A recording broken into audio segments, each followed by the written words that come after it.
What an amazing week of football. Not just here in the U.S., but up north in Canada, too.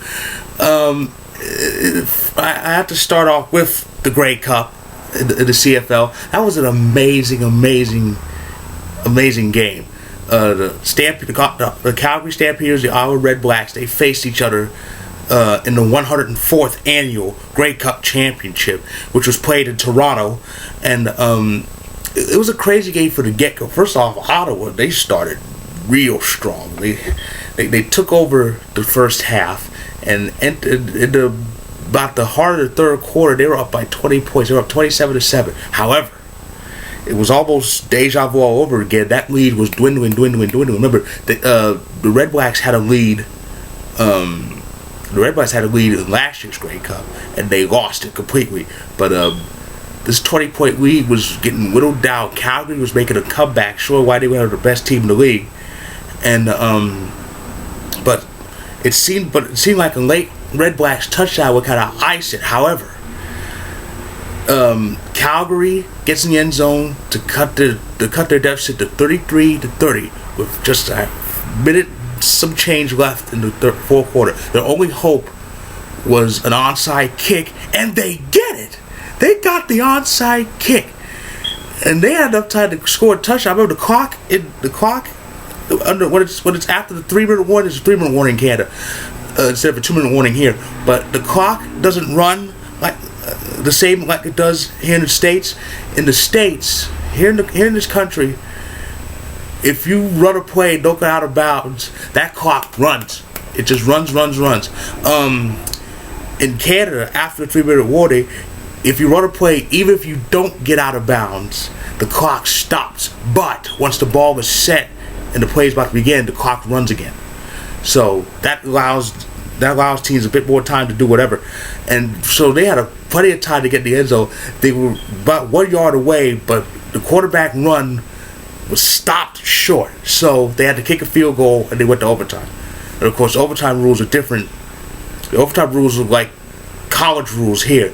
The ball's placed at the opposing 35, and they have like mini rounds, mini games, and the higher score wins. And if there's ties after the mini games, they keep going. Well, the regular season there's only two, and the game ends whether there's a decision or it's a tie. But of course, it's playoffs, Grey Cup Championship, no less. So it keeps going. Only one round was needed, and that touchdown catch was something. It was bobbled, but he ended up with it, and Ottawa took the lead, and they played good defense, stopping Calgary to clinch the Grey Cup. It was the Red Blacks are in their third season of existence, but they won their first Grey Cup, and for the capital city of Ottawa, it was their first Grey Cup championship in 40 years since the old Ottawa Rough Riders last won it.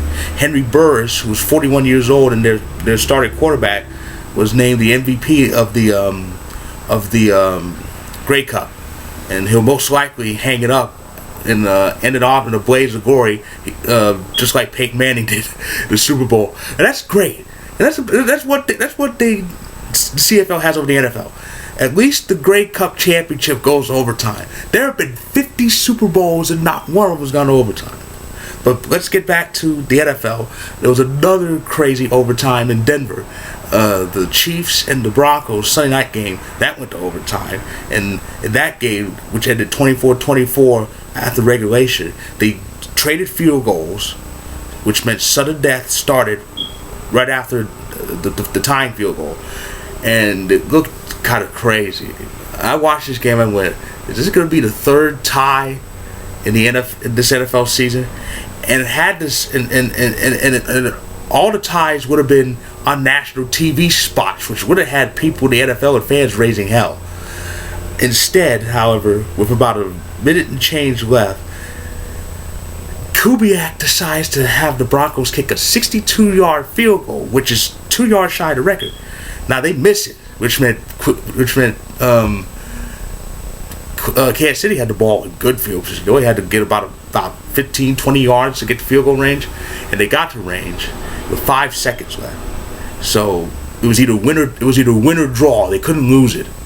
It was either win or draw here, and this field goal was crazy. It fooled me because it hit the upright. I thought, oh no, they missed it, but it hit the upright and bounced in. It's like one of those hockey goals where the player shoots the puck, bounces off the post and into the net. It was amazing. So Kansas City won 30-27. They move a game ahead of Denver, and a game back of the Red Hot Raiders. More importantly, the loss pushed the Super Bowl champions out of the playoff picture. They and the Dolphins are tied at 7-4, but the Dolphins have a better conference record. So the season ended. Both the Broncos and the Panthers, who played at Super Bowl 50, wouldn't even be in.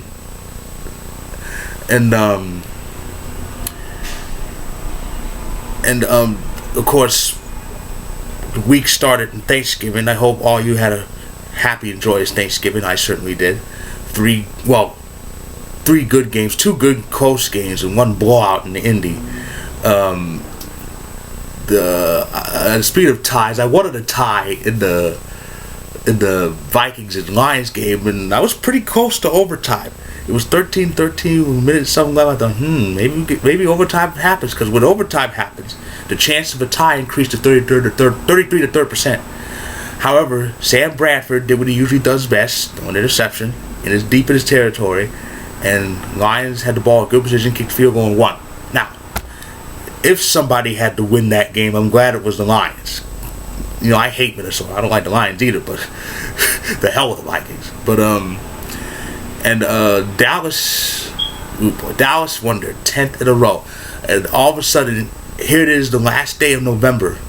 The month of December is nine and a half hours away, and the NFC really has turned into Dallas and everybody else. Because look at the standings. Dallas is 10-1. The second-ranked Seahawks, who let Tampa Bay beat them because their quarterback can't throw the ball at all. The second-ranked Seahawks have 7 wins. So there's a huge disparity. Matter of fact, I have to look at the web. I have to go on the web. I think Dallas can actually clinch a playoff spot this week. I think they can. If they win, they play tomorrow against Minnesota. Thank the Lord. So if they win, and I think 1 or 2 other teams lose, I think they'll be officially in. I could go on the web and look at it. But